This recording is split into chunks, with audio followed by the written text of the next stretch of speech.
स्वागत है आपके अपने YouTube चैनल MF2 पर। आज हम आपके लिए लेकर के आए हैं बहुपद के बहुत ही बेहतरीन सवाल। 15 सवाल करेंगे। आप लोग वीडियो में अंत तक बने रहिए। 15 सवाल को आप लोग अच्छे से समझिए, उन सारे कॉन्सेप्ट को रिवीजन कीजिए। ठीक है। अगर इन सारे सवाल को करते हैं, एक वीडियो और आएगा आपके सामने, उसमें लगभग 17 से 18 सवाल होंगे। अगर इन 2 वीडियो को आप अच्छे से क्लियर कर लेते हैं तो बहुपद से एक भी सवाल आपको एग्जाम में नहीं छूटने वाला है। जितने कॉन्सेप्ट, जितने रूल्स का इस्तेमाल होगा, हम उन सारे रूल का भी आपके सामने जिक्र करने वाले हैं। तो चलिए हम बिना किसी देरी का शुरू करते हैं। आज का पहला सवाल स्क्रीन पे आया होगा। पहला सवाल ये कह रहा है कि रैखिक बहुपद, क्या आपको पता है रैखिक बहुपद के शून्यकों की संख्या कितना होगा? पहले आपको ये पता होना चाहिए रैखिक बहुपद कहते किसको है। रैखिक बहुपद, रैखिक बहुपद, रैखिक, रैखिक का मतलब जिस बहुपद का पावर अधिकतम एक हो, अधिकतम एक घात वाले बहुपद को हम क्या बोलेंगे? रैखिक बहुपद कहेंगे। तो बात समझ में आ गया? क्लियर। अधिकतम घात कितना होना चाहिए? तो बहुपद का अधिकतम घात अगर एक है तो उसे हम बोलेंगे रैखिक बहुपद। तो एक घात वाला बहुपद को रैखिक कहा जाता है, या इसका एक और नाम है एक घातीय बहुपद। एक घातीय भी कह सकते हैं, रैखिक भी कह सकते हैं। तो आंसर क्या हो जाएगा अपना? रैखिक बहुपद के शून्यकों की संख्या कितना होगा? तो रैखिक बहुपद के शून्यकों की संख्या एक होगा। क्यों? क्योंकि जितना घात होता है उतना ही शून्यक होता है। किसी बहुपद के जितने अधिकतम घात उतने उनके शून्यक। अधिकतम घात अगर एक है तो शून्यकों की संख्या भी एक होगा। अधिकतम घात अगर दो है, शून्यकों की संख्या दो होगा। अधिकतम घात तीन है, शून्यकों की संख्या तीन होगा। यानी जितना पावर उतना शून्यक, जितना पावर उतना शून्यक। तो रैखिक बहुपद का पावर ही एक होता है, इसलिए शून्यक की संख्या भी कितना होगा? एक ही होगा। तो हमारा आंसर हो गया एक का ऑप्शन नंबर बी, क्योंकि रैखिक बहुपद का घात कितना होगा? एक होगा, इसलिए शून्यकों की संख्या भी एक होगा। ठीक है। आइए अगला सवाल है 2 नंबर में। इस जगह हम कर लेते हैं 2 नंबर का। बहुपद दिया गया है 6x² माइनस 11x प्लस 3, ये शून्यकों का योग बताना है। शून्यकों का योग मतलब क्या? इस बहुपद का जो भी शून्यक होगा उसका योगफल हमको बताना है। शून्यकों के योगफल के बारे में आपको पता होना चाहिए। माइनस बी बट्टा ए के रूप में होता है। माइनस बी, यह है ए का रूप, यह है बी का रूप, यह है सी का रूप। तो ध्यान दीजिएगा, माइनस बी के जगह पर क्या है? -11। अब बट्टा में ए के जगह पर क्या है? 6। तो माइनस माइनस प्लस 11/6 अपना आंसर होगा, जो कि दिया हुआ है ऑप्शन नंबर सी में। शून्यकों के योगफल निकालना है, माइनस बी बट्टा ए करना है। शून्यकों के योगफल माइनस बी बट्टा ए। ठीक है, चलते हैं। अगला सवाल क्या कहता है? 3 नंबर में है, यदि बहुपद px का एक गुणनखंड x प्लस 1 हो तो बहुपद px का शून्यक होगा। ध्यान दीजिएगा, कोई बहुपद है, ठीक है, उस बहुपद का एक गुणनखंड है x प्लस 1। x प्लस 1 एक गुणनखंड है। तो इसमें कहा है कि बहुपद का शून्यक क्या होगा? तो ये जो गुणनखंड होगा, सबसे पहले इसको 0 के बराबर लिख दीजिए। यहां से x बराबर मान निकाल लीजिए, प्लस वाला एक धराने पे माइनस वाला एक, तो x बराबर यही माइनस एक क्या कहलाएगा? शून्यक कहलाएगा। तो -1 इसका शून्यक हो जाएगा। तो आंसर होगा अपना ऑप्शन नंबर ए। शून्यक क्या होता है? शून्यक होता है चर का मान जो बहुपद में रखने पर बहुपद को 0 कर दे, उसी को हम क्या कहते हैं? शून्यक कहते हैं। तो बात क्लियर है? यहां से ऑप्शन नंबर ए अपना आंसर होगा। ये हो गया 3 नंबर का। आइए चौथा सवाल यहीं पे करते हैं। दिया हुआ है, यदि अल्फा एवं बीटा द्विघात बहुपद x² माइनस 3x प्लस 5 के शून्यक हो तो अल्फा प्लस बीटा, इस बहुपद के शून्यक कहा अल्फा और बीटा है। ध्यान समझिएगा, इस बहुपद के शून्यक कहा अल्फा और बीटा है। तो दोनों के शून्यकों का योगफल होगा अल्फा प्लस बीटा, और यह होता है माइनस बी बट्टा ए। अभी तुरंत हम जाने, शून्यकों के योगफल बराबर माइनस बी बट्टा ए। माइनस बी के जगह पर देखिए यहाँ पे -3 है, और एक जगह पर क्या है? यहाँ पर एक है। तो माइनस माइनस प्लस 3/1 अर्थात 3 अपना आंसर होगा। तो ये देखिए ऑप्शन नंबर ए में दिया गया है।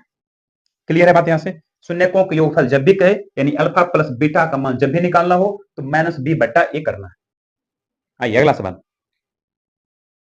2x² माइनस 3x माइनस 5 का एक शून्यक है। यह बहुपद है द्विघात, क्योंकि पावर अधिकतम 2 घात है तो द्विघात बहुपद है। और द्विघात बहुपद के कितने शून्यक होंगे? क्योंकि पावर अधिकतम 2 है, इसलिए शून्यकों की संख्या भी कितने होंगे? 2 शून्यक होंगे। तो 2 शून्यक में से हमसे पूछ रहा है कि 2 शून्यक में से कोई एक शून्यक का मान हमें बता दीजिए। तो ऑप्शन जरा देखिएगा, ऑप्शन नंबर ए में है 1, ऑप्शन नंबर बी में है -1, ऑप्शन नंबर सी में है 0, और ऑप्शन नंबर डी में है इनमें से कोई नहीं। शून्यक मतलब x का मान, x का वैसा मान जो बहुपद को 0 कर दे। तो यही ऑप्शन में से कोई ना कोई होगा x का मान, क्योंकि ऑप्शन में शून्यक दिया गया है। तो शून्य चर का ही मान होता है, यानी कि इन ऑप्शनों में से जो ऑप्शन इसको जीरो कर देगा वही शून्य हो जाएगा।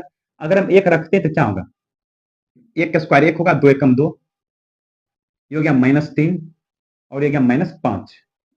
क्या 1 रखने से इसको संतुष्ट करेगा, तो ये बिल्कुल संतुष्ट नहीं करेगा, ये जीरो नहीं आएगा हल करके, ठीक है, पहला ऑप्शन नहीं होगा।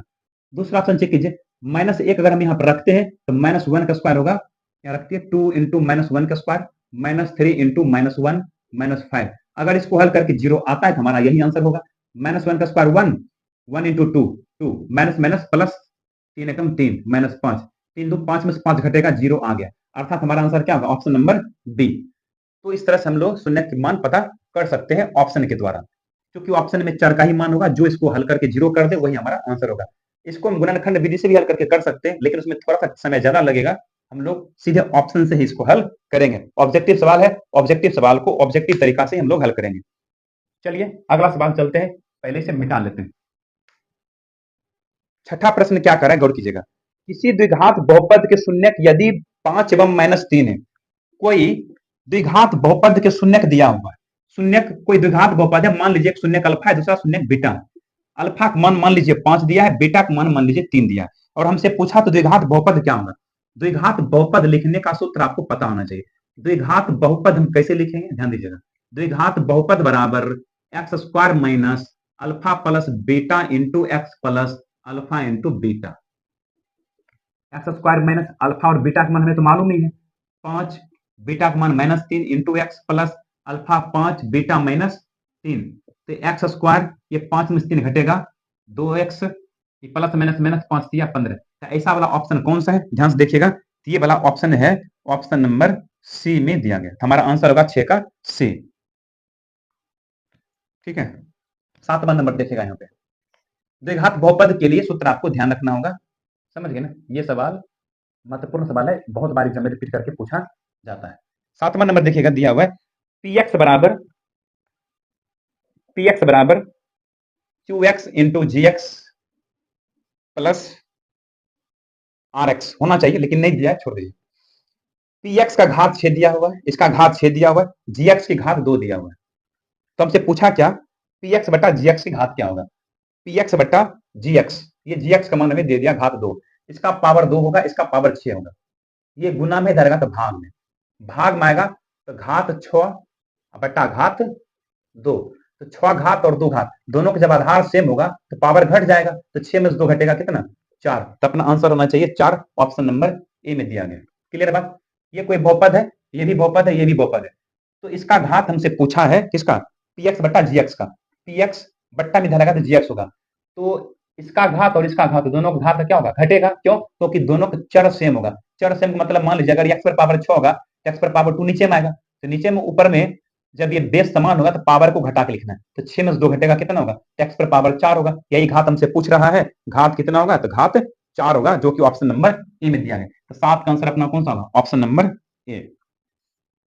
8वां सवाल देखिएगा, दिया है बहुपद y square minus 6y plus 8, y square minus 6y plus 8 का घात क्या होगा, यह है द्विघात बहुपद। अभी हमने जस्ट बोला कि घात जब भी पूछे तो देखना है अधिकतम पावर कितना, अधिकतम पावर जितना उतना ही घात होता है, तो अधिकतम घात कितना होगा, 2 होगा, क्योंकि ये द्विघात बहुपद है और द्विघात बहुपद का अधिकतम घात 2 ही होता है। आइए 10वां सवाल है कि बहुपद एक्स स्क्वायर माइनस 11 का शून्य क्या होगा। बहुपद दिया है एक्स स्क्वायर माइनस 11, इसका शून्य हमसे पूछ रहा है। जब कभी भी किसी बहुपद का शून्य पूछे तो सबसे पहले बहुपद को 0 के बराबर लिख दीजिए और वहां से चर का मान निकाल लीजिए, -11 धराने पे +11, एक्स स्क्वायर स्क्वायर का पद धराने के बाद रूट के अंदर में होता है, इसलिए एक्स का मान क्या होगा, एक बार प्लस में √11 और एक बार माइनस में √11, तो यही दोनों हमारा आंसर होगा, जो कि दिया हुआ है ऑप्शन नंबर डी में, अपना आंसर ऑप्शन नंबर डी, यही दोनों क्या होगा, इनका शून्य होगा। इन सवाल का जो क्रमांक है वो अलग अलग आपको देखने के लिए मिल सकता है, इसलिए आपको घबराने की जरूरत नहीं है। आइए 13वां सवाल, निम्नलिखित में से किस द्विघात बहुपद के शून्यकों का योग -4 और गुणनफल -5 है। ध्यान दीजिएगा, शून्यकों का योगफल बोले तो अल्फा प्लस बीटा का मान हमें दे दिया है -4 और अल्फा इंटू बीटा का मान दे दिया है कितना, ये दिया है -5।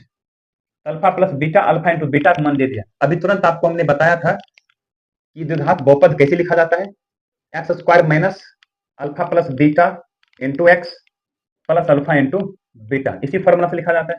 तो x square minus alpha plus beta, alpha देखिएगा अल्फा प्लस बीटा का मान दिया हुआ है -4 और अल्फा इंटू बीटा का मान दे दिया हमें -5। इसे हल कर लीजिए तो होगा x square minus minus plus 4x plus minus minus. तो ऐसा वाला ऑप्शन कौन सा है, गौर कीजिएगा, x square plus 4x minus 5, ये दिख रहा है ऑप्शन नंबर डी। तो हमारा आंसर कौन सा होगा, ऑप्शन नंबर डी होगा। आइए अगला सवाल 14 नंबर में कर रहा है कि शून्यक 4 7 वाले द्विघात बहुपद की संख्या क्या होगी।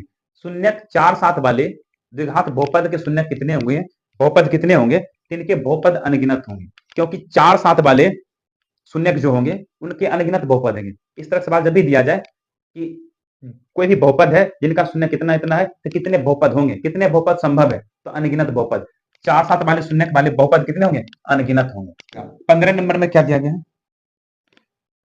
यदि बहुपद इतना के शून्यकों का योग 6 है तो के का मान बताइए। एक बहुपद दिया है एक्स स्क्वायर माइनस के एक्स प्लस 8 के शून्यकों का योग 6 है। इसके शून्यकों के योग, अगर मान लीजिए इसका शून्यक अल्फा और बीटा है तो शून्यकों के योग होगा -b/1 रूप में, और इसी का मान हमें दिया हुआ सवाल में, गौर कीजिएगा, शून्यकों के योगफल 6 दिया, हमसे पूछा के का मान बताइए। यहां ध्यान दीजिएगा, बी की जगह पर क्या है -k, ए की जगह पर क्या है कुछ नहीं तो 1 है, बराबर 6, तो माइनस माइनस प्लस के बराबर 6, तो के बराबर 6 अपना आंसर होगा। ये देखिए ऑप्शन नंबर डी में दिया हुआ है, के का मान क्या होगा 6 होगा, जो कि ऑप्शन नंबर डी में दिया गया। क्लियर बात करना।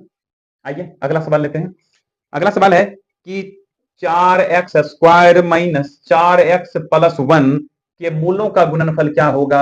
मूलों का गुणनफल बोले तो alpha into beta, alpha into beta आपको पता ही होगा c/a रूप में होता है।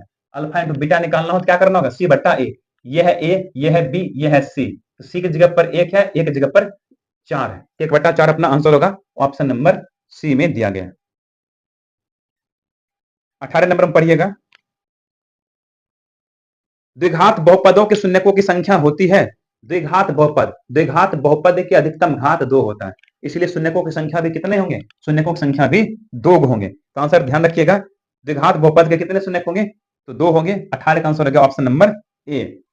19 नंबर में क्या करें, ध्यान दीजिएगा, 19 नंबर में दिया हुआ है, यहां लिख लेते हैं, पी एक्स बराबर x square minus 2x plus 5 के शून्यक ए इंटू बी है।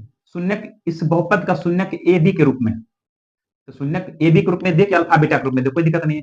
शून्यकों के गुणनफल क्या होता है, c/1 रूप में, c की जगह पर 5 है, a की जगह पर 1 है, तो 5/1 होगा, यानी आंसर अपना क्या होगा 5 होगा। देखिए किस ऑप्शन में दिया गया है, ये है ऑप्शन नंबर ए में। तो इस तरह से हम लोगों का आज 15 सवाल क्लियर होता है। यहाँ पे सवाल का क्रमांक आपको अलग अलग देखने के लिए मिला होगा, इससे घबराने की जरूरत नहीं है, हमने सवाल को चुन करके निकाला है, इसलिए प्रश्न के क्रमांक अलग अलग संभव होंगे। ठीक है, तो इन सारे सवाल को एक बार फिर से आप लोग रिवीजन करिए, अच्छे से प्रैक्टिस कर लीजिए। मिलते हैं अगले वीडियो में, बहुपद का अंतिम वीडियो होगा, जिसमें हम लोग लगभग 17-18 सवाल क्लियर करेंगे। इस तरह से हम लोगों का बहुपद का काम कंप्लीट हो जाएगा। जितने सवाल आपको बताए गए होंगे, इन सारे सवाल को अच्छे से प्रैक्टिस अगर कर लेते हैं, एक भी सवाल आपको एग्जाम में छूटेंगे नहीं। ठीक है, तो चलिए हम मिलते हैं अगले वीडियो में।